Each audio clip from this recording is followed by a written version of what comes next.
Hello दोस्तों, मैं प्रवीण यादव आपके अपने परिवार वाराणसी गुरुकुल पाठशाला में आपका स्वागत करता हूं।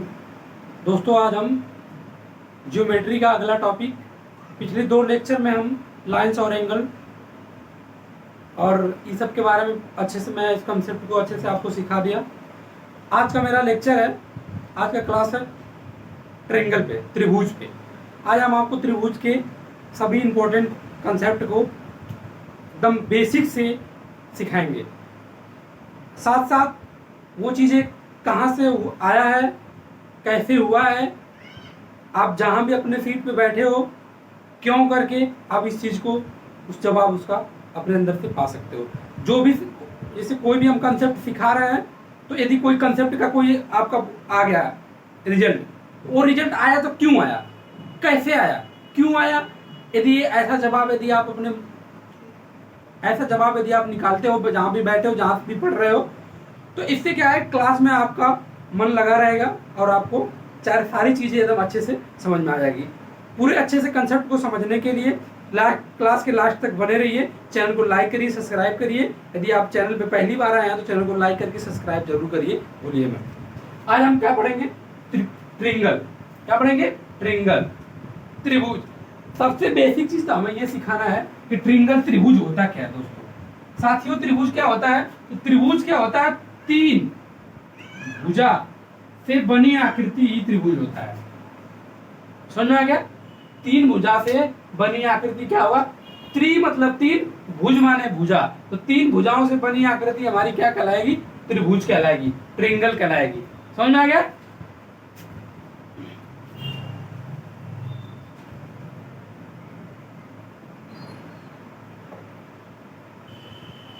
दोस्तों हम पहला कंसेप्ट सीखते हैं। पहला कंसेप्ट क्या है, पॉइंट नंबर 1 क्या है, पॉइंट नंबर 1 है, जैसा कि आप सभी को पता है कि किसी भी ट्रायंगल,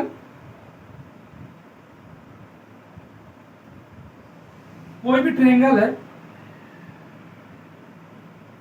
उनका जो कोणों का योग होता है, जो एंगल होता है, मतलब कि कोण A प्लस कोण B प्लस कोण C इक्वल टू 180, मतलब 180 अंश होता है। किसी भी त्रिभुज के तीनों कोणों का मान, तीनों कोणों का जो सम होता है वो 180 अंश होता है। आपके जवाब से निकलेगा कि 180 अंश होता है, तो क्यों निकलेगा, क्यों 180, यदि तीनों कोणों का योग होता है 180 तो क्यों होता है, इसी क्यों का जवाब हम बेसिक से आपको सिखाते हैं। ओके, देखिए हम करेंगे क्या दोस्तों, ये देख रहे हैं ना, और ये देख रहे हैं, इसके पैरेलल हम यहां से एक लाइन ऑफ बना देंगे, बना दिए।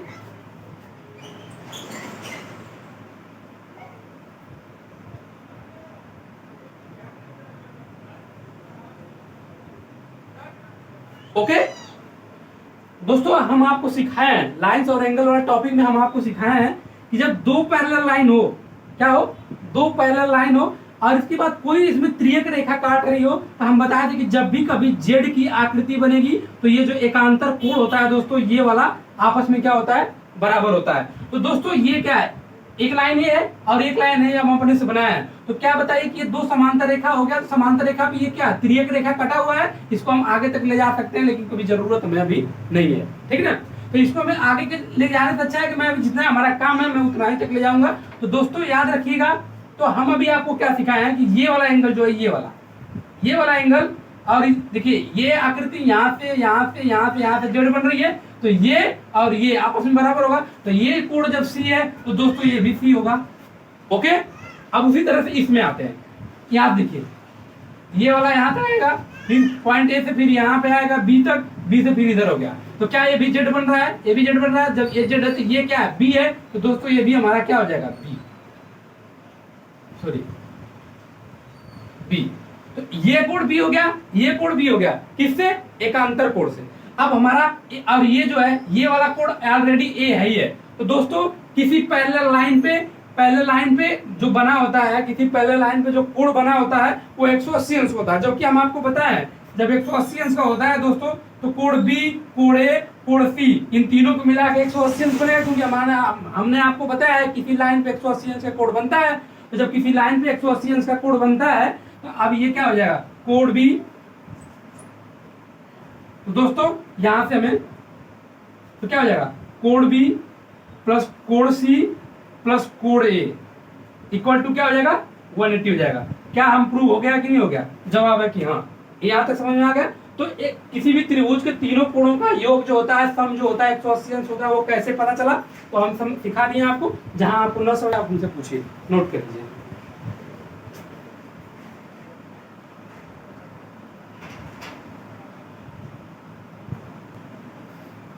दोस्तों अगला कंसेप्ट पॉइंट नंबर 2 समझते हैं। पॉइंट नंबर 2 में क्या है दोस्तों, यदि कोई आपके पास त्रिभुज है, क्या है, कोई त्रिभुज है, ठीक, ये क्या है, त्रिभुज है, ये कोण ए, कोण बी, कोण सी, ठीक। दोस्तों ये जो कोण सी वाला है ना, इस लाइन को आगे तक बढ़ा दीजिए, ठीक, ठीक ना। तो याद रखिए जो ये वाला एंगल होता है, इन दोनों इंटीरियर एंगल, मतलब अंदर वाले ये दोनों इंटीरियर जो अपोजिट एंगल होते हैं, मतलब इस कोण के इंटीरियर दोनों अपोजिट एंगल, ठीक है ना। ये इसको बोलते हैं क्या, एक्सटीरियर एंगल, इसको बोलते हैं एक्सटीरियर एंगल, और इन दोनों को बोलेंगे इंटीरियर अपोजिट एंगल। किसके अपोजिट? तो इस एक्सटीरियर एंगल के अपोजिट। तो इसके अपोजिट इंटीरियर में जो है ये दोनों जो कोण है, इन्हीं का ये योग होता है, मतलब कि कोण ए प्लस कोण बी, यही होता है। समझ में आ गया? मतलब हम ये कह सकते हैं कि जो एक्सटीरियर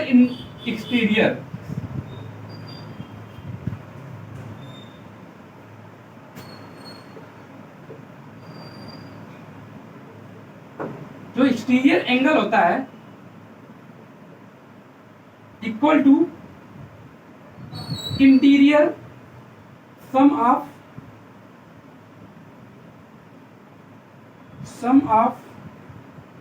इंटीरियर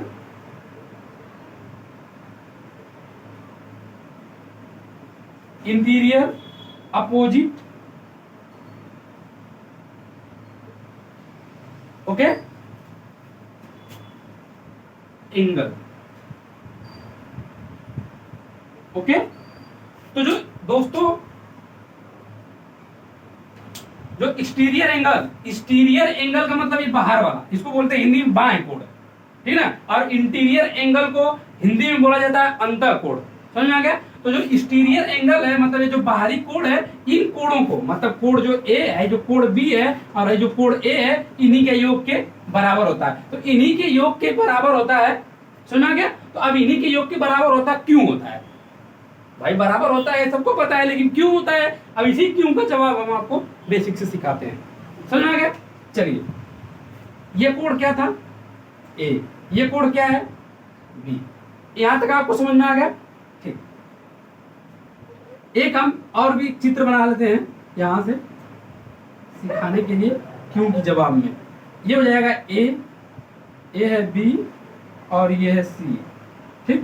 तो ये कोण ए है और ये कोण बी है, इसको मिटा देते हैं। समझ में आ गया दोस्तों? इसको हम आगे बढ़ा लेते हैं, और ये जो एक्सटीरियर एंगल है इसको हम मान लेते हैं अल्फा। क्या मान लेते हैं? अल्फा मान लेते हैं, ओके। दोस्तों आपको पता होना चाहिए, यदि ए जो एक एंगल ए हो गया, दूसरा का बी हो गया, तो तीसरा का क्या होगा? ये जो थर्ड, ये वाला एंगल है, ये वाला जो ये एंगल है, ये वाला। तो क्या हम इस एंगल को, जब क्या हम आपको सिखाए हैं कि तीनों एंगल का कोण का जो योग होता है 180 अंश होता है, तो क्या हम कह सकते हैं कि 180 माइनस कोष्टक में कोण ए प्लस कोष्टक में कोण बी, मतलब कि ये इन दोनों को, यदि ये दोनों के योग, ये दोनों के जोड़ के 180 में से यदि हम निकाल देंगे, तो क्या हमें तीसरा कोण पता चल जाएगा? तो जवाब है कि हाँ, पता चल जाएगा। तो क्या हो गया, ठीक है ना? यहाँ कोई दिक्कत? गुड। जबकि मैंने आपको अभी मैंने आपको सिखाया कि किसी भी लाइन पे पूरा कोण कितने का बनता है दोस्तों? 180 अंश का। 180 अंश का बनता है। तो इसका मतलब ये हुआ कि ये वाला एंगल मतलब कि 180 माइनस और कोष्टक में हो जाएगा कोण ए और कोण प्लस कोण बी प्लस ये हो जाएगा एक ई वाला एंगल हो गया और दूसरा का एंगल हाई है प्लस प्लस अल्फा। तो इनका योग जो होगा दोस्तों वो क्या हो जाएगा 180 हो जाएगा। जबकि मैंने आपको सिखाया था किसी एक लाइन पे पूरा कोण 180 अंश होता है तो ई वाला हाई वाला जो कोण हुआ इतना और हाई वाला हम माने अल्फा। तो जब इन दोनों को जोड़ेंगे तो वो 180 अंश के बराबर हो जाएगा। ठीक, तो क्या हम इस 180 अंश से इस 180 अंश को कट कर देंगे, कट जाएगा। गुड। अब ये जो माइनस ए कोण ए प्लस कोण बी है उसको हम बराबर के उस पार भेज देंगे। तो दोस्तों बताइए कि अल्फा जो है कोण अल्फा बराबर क्या हम ए प्लस बी ला सकते हैं? तो जवाब है कि हाँ। यही तो हमें प्रूफ करना था कि अल्फा जो है आखिर यही तो है ए प्लस बी यही तो है जो इनके योग के बराबर है। ये प्रूफ करना था, ये प्रूफ करके हम दिखा दिए। समझ में आ गया? तो ये इंटीरियर जो एंगल है जो है इनका योग एक्सटीरियर एंगल होता है। तो क्यों होता है, इस क्यों का जवाब हम आपको सिखा रही है, नोट कर लीजिए।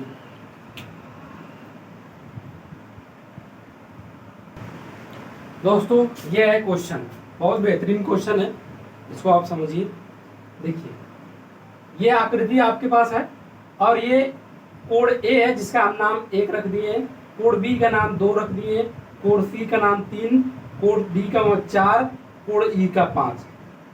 देखिए इसमें क्या है, कोण ए 1 प्लस कोण 2 प्लस कोण 3 प्लस कोण मतलब एंगल 4 प्लस एंगल 5, इनका जो योग है दोस्तों वो 180 होगा। ठीक, समझ में आ गया? इसका इसका इसका इसका इसका इन पांचों कोण का जो योग होता है 180 होता है। आपके दिमाग में एक जवाब आ रहा होगा, बहुत धीरे सा जवाब अंदर से आ रहा होगा कि इन पांचों कोण का योग 180 अंश होता है तो क्यों होता है। इसी क्यों का जवाब मैं आपको बेसिक से सिखाता हूँ कि क्यों होता है। दोस्तों एग्जाम में यदि आपको बेसिक आता रहेगा ना, बेसिक आता रहेगा तो आप एग्जाम को अच्छे से कर पाओगे। ठीक, इसलिए बेसिक बहुत जरूरी है सीखना। आइए पुराना कंसेप्ट, एंगल देखिए ई बी और ये यहाँ से यहाँ तक, ठीक है ना, ये वाला एंगल यहाँ से यहाँ, ये वाला एंगल आप यहाँ से आइएगा, ये जो है मतलब कि ये वाला ये एंगल, ये वाला एंगल, ये वाला एंगल और ये वाला एंगल, मतलब ये जो एंगल बना है ये जो है एक एंगल हो गया।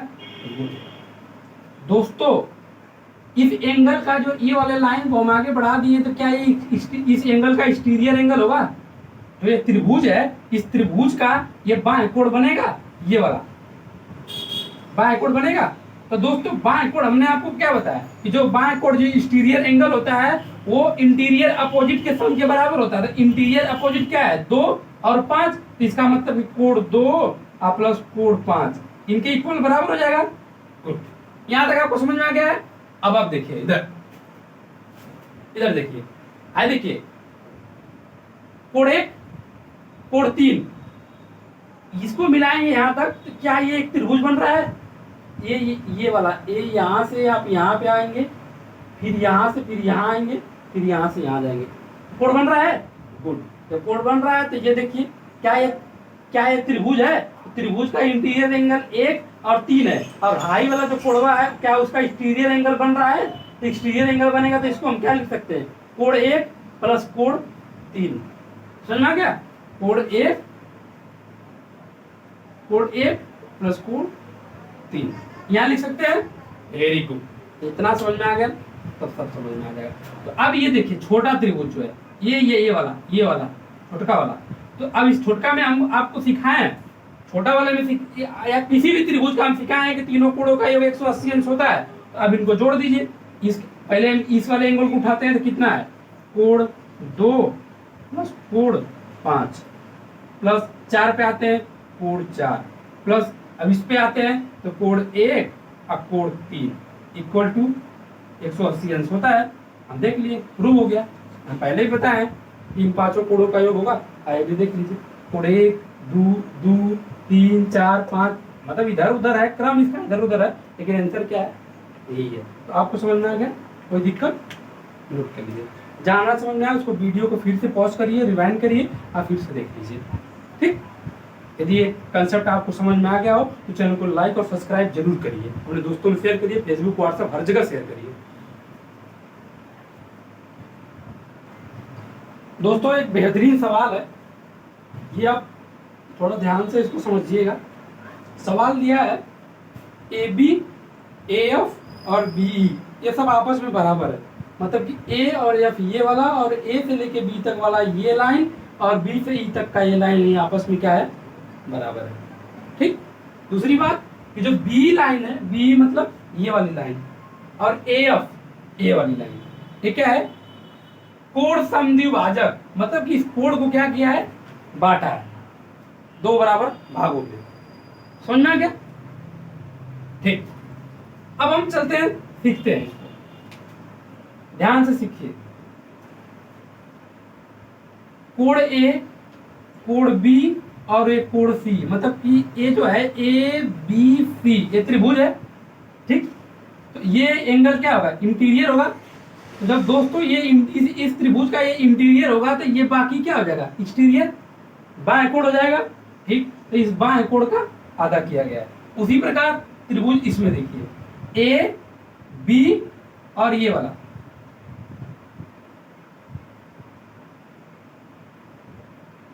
ए दोस्तों त्रिभुज ए बी एफ में, सुना गया, ए बी एफ ये है और ए बी और ई ए त्रिभुज ये, तो ये क्या है, इंटीरियर है।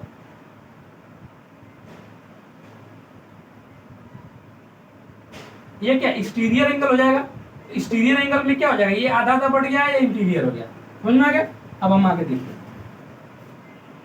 यदि ये लाइन और ये लाइन आपस में बराबर है तो इस लाइन के सामने की भुजा का कोण ये और इस लाइन के सामने वाला कोण आपस में क्या होगा, बराबर होगा। तो यदि इस लाइन के सामने कोण ए है तो इस भी लाइन, ये जो लाइन है इसके भी सामने कोण जो ये त्रिभुज ये भी ये क्या होगा, बराबर होगा दोस्तों।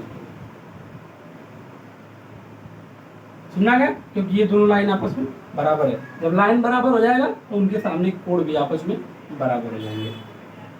इतना समझ में आ गया।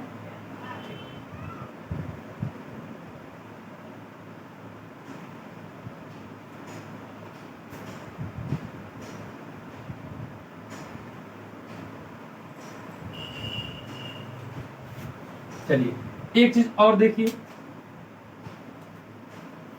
इस वाले त्रिभुज में ए बी और ई वाले में ये वाली रेखा, ये वाली जो रेखा है और ये वाली रेखा आपस में बराबर है, तो इस रेखा के सामने कोण ये और इस रेखा के सामने कोण ये आपस में बराबर होगा। तो इस सामने का इस रेखा के सामने कोण भी है और इस रेखा के सामने कोण ये वाला क्या है, तो ये भी क्या हो जाएगा, आपस में बराबर हो जाएगा। यहां तक समझ में आ गया? ठीक, गुड।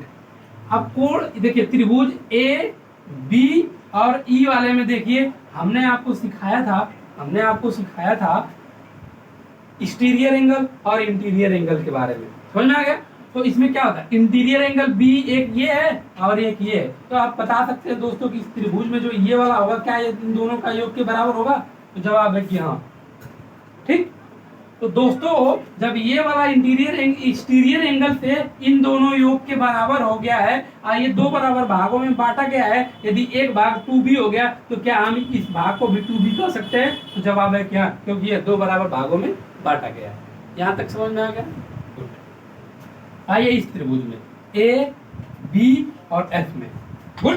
तो दोस्तों ये वाला जो एंगल है, ये वाला जो एंगल है, इस इंटीरियर एंगल मतलब इस ए के और इस ए के योग के बराबर होगा, अर्थात मतलब 2a के बराबर हो जाएगा।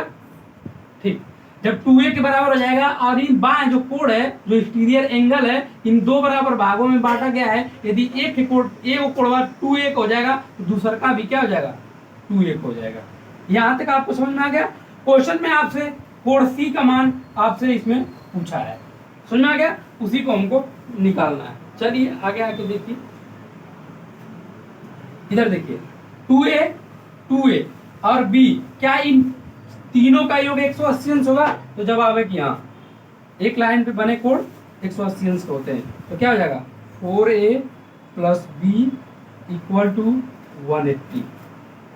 ओके, यहाँ आइए 2b और a, इन तीनों का योग 180 अंश होता है। जी हाँ, बिल्कुल होगा।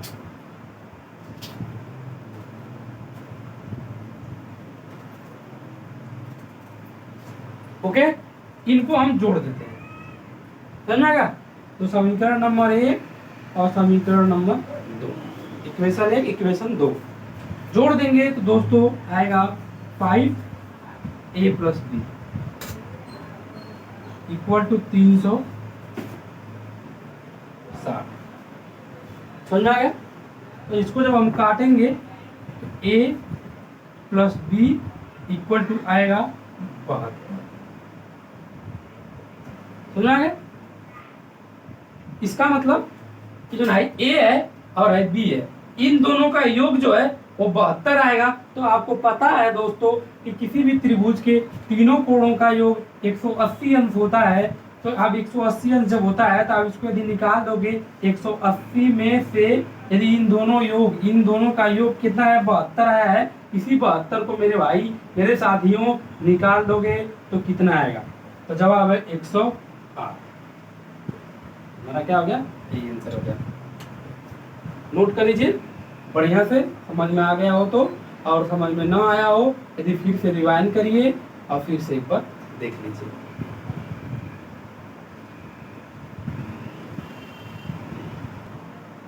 दोस्तों अगला पॉइंट, अगला कंसेप्ट नंबर 3 के बारे में तीसरा देखते हैं। ये त्रिभुज है, तो ये कोण क्या है, कोण सी। ये कोण क्या है, डी। ये कोण क्या है, ए। याद रखना मेरे भाई, कोण ए के सामने वाली भुजा को स्मॉल ए से डिनोट करते हैं, दूरी को। ठीक, कोण ए के सामने वाली जो भुजा की दूरी है उसको ए से डिनोट किया जाता है, स्मॉल ए से। अब कोण सी के सामने वाली भुजा को हम सी से डिनोट करते हैं, मतलब दिखाते हैं। और कोण बी के सामने वाली भुजा को स्मॉल बी से दिखाते हैं। यहां तक आपको समझ में आ गया। ठीक, तो याद रखिएगा दोस्तों, किसी भी त्रिभुज की दो भुजाओं का योग तीसरी भुजा से हमेशा बड़ा होता है। मतलब चलिए हम इसको देखते हैं। एक बार हम इस बार इन दोनों भुजाओं को लेते हैं। ठीक, तो कोण सॉरी भुजा ए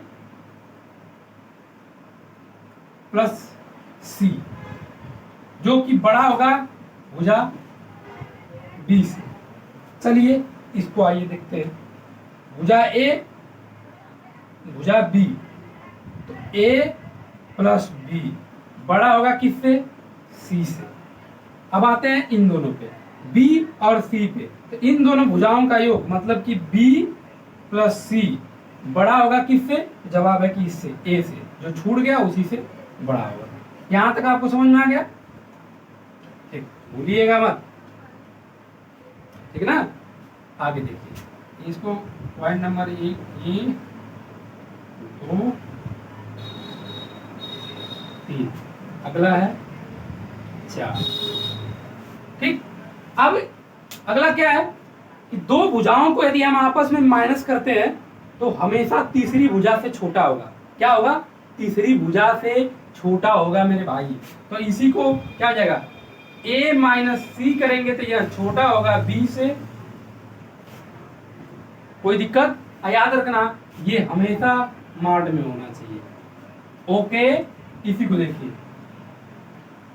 a माइनस बी करेंगे दोस्तों और ये मॉड में रहेगा, ये छोटा होगा किससे, c से। आइए देखिए b माइनस सी करेंगे, ये छोटा होगा किससे, a से। आप इसको भूलिएगा मत।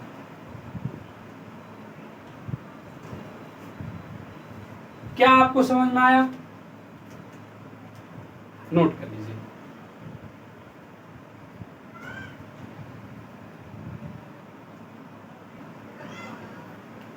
दोस्तों पॉइंट नंबर 4, कंसेप्ट नंबर 4 को देखिए।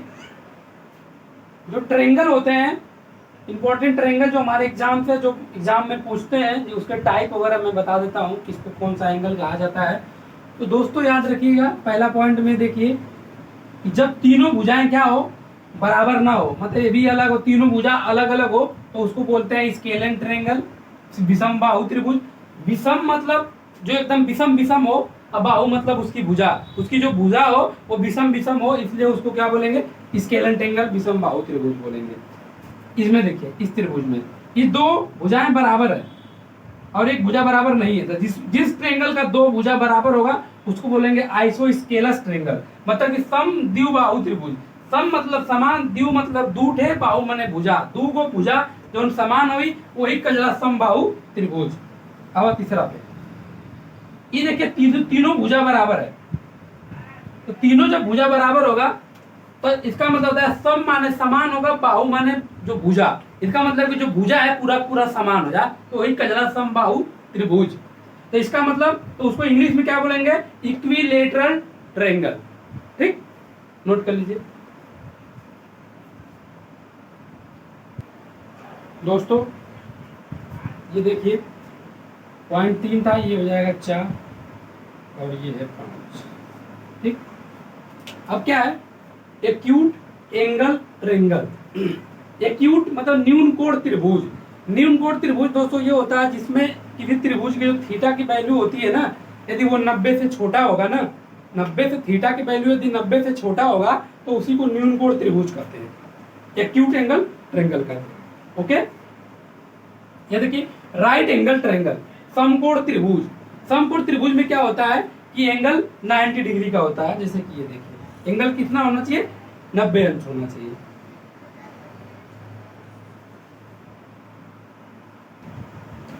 दोस्तों पॉइंट नंबर 5 में देख लीजिए, ये पॉइंट 5 नहीं है, ये पॉइंट 4 ही है। ठीक, सॉरी 5 है लेकिन पॉइंट 4 वाला है ना, लेकिन उसी 4 का 5 नंबर पे है। ठीक ना, त्रिभुज देखिए ये क्या है, जब ये क्या ऑब्ट्यूज एंगल ट्रायंगल, अधिक कोण त्रिभुज। अधिक कोण त्रिभुज ये होता है कि जब थीटा की वैल्यू 90 अंश से क्या हो, बड़ा हो, 90 अंश से बड़ा हो तो अधिक कोण त्रिभुज हो। ठीक है ना। तो दोस्तों अब आगे के जो पॉइंट बचा हुआ है मैं उसको अगली क्लास में पूरी तरह से अच्छे से समझा दूंगा। तो दोस्तों यदि इस लेक्चर से यदि आपको कुछ समझ में आया हो तो चैनल को लाइक करिए, सब्सक्राइब करिए, अपने दोस्तों में शेयर करिए। जय हिंद, जय भारत।